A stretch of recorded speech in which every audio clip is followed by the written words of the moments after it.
প্রধান উপদেষ্টার কাছে সেখানে ওই নোট অফ ডিসেন্টের কোনো কথাই নাই। আমাদের এই কথাগুলো বেমারও অনুভূতি হয়ে গেছে, তারা আবার নতুন করে কিছু কিছু ওখানে নিয়ে এসছে। এটা অন্যায়। সবার আগে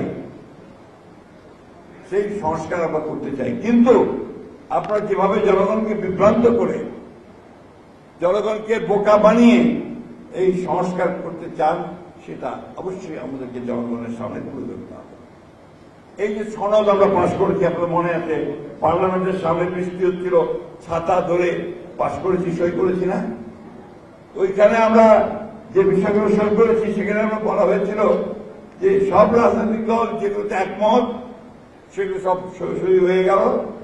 এমনকি যে সমস্ত বিষয়গুলোতে রাজনৈতিক দলগুলো একমত হবে না, তারা আপত্তি দেবে, সেটাকে বলা হয় নোট অফ ডিসেন্ট। সেই নোট অফ ডিসেন্ট লিপিবদ্ধ করা হবে এবং সেটা এখানে রাখা হবে, সমাজে রাখা হবে। রাখা হয়েছে, এটা তো আমরা সই করেছি।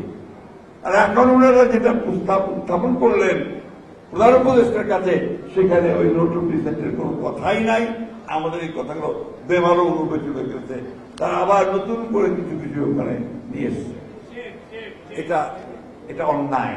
ডিজাইন, এলিগেন্স, বিউটি, সেরা পণ্য সবার জন্য জেভিকো। এটা জনগণের সঙ্গে এটা একটা নিঃসন্দেহে প্রতারণামূলক কাজ।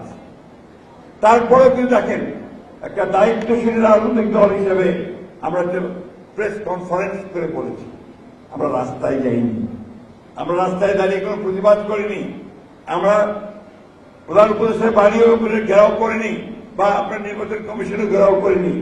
একটি রাজনৈতিক দল তারা একটা জোট বানিয়ে আবার সেটা করছে।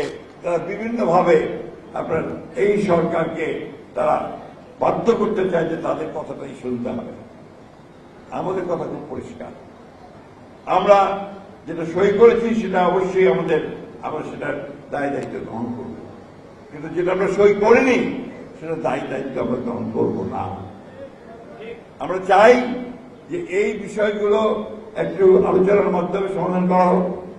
নির্বাচন তো যেটা ঘোষণা করেছেন 2026 সালের ফেব্রুয়ারি মাসে, ওই তখনই নির্বাচন হতে হবে।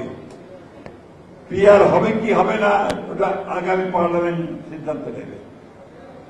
গণভোটের কথা বলেছে, আমরা রাজি হয়েছি, ঠিক আছে, প্রয়োজন ছিল না, গণভোটের কোনো প্রয়োজন ছিল না, তারপর আমরা রাজি হয়েছি যে ঠিক আছে, অনেকেই বলছে ঠিক আছে আমরা করি।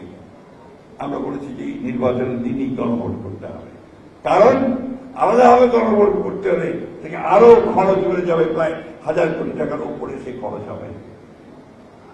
নির্বাচনে দুটো ব্যালট থাকবে, একটি ব্যালটে গণভোটের কথা থাকবে, আর একটি ব্যালটে আপনার সংসদের নির্বাচন হবে। এটা অত্যন্ত সুন্দর কথা। এটা না করে এখন আবার তারা গণভোট আগে হতে হবে, তারপরে নির্বাচন হবে, এটা আপনারাই বলছেন। আমরা তো নির্বাচন পেছানোর কথা একবারও বলিনি, আমরা বারবার বলছি যে নির্বাচনটা অতি দ্রুত করতে হবে। এই কথা বলে মানুষকে মিথ্যা কথা বলে প্রতারণা করবেন না।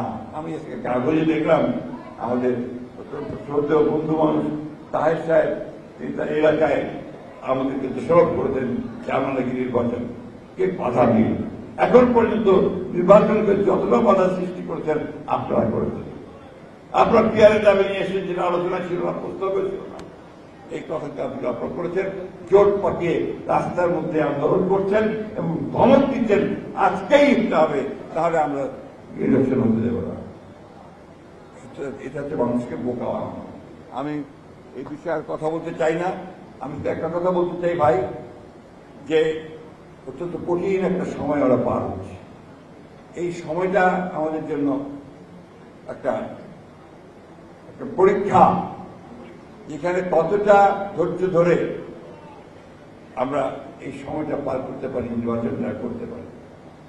এখানে বিভিন্ন শক্তি, প্রধান উপদেষ্টা নিজেই বলছেন যে কোনো সময় হামলা হতে পারে।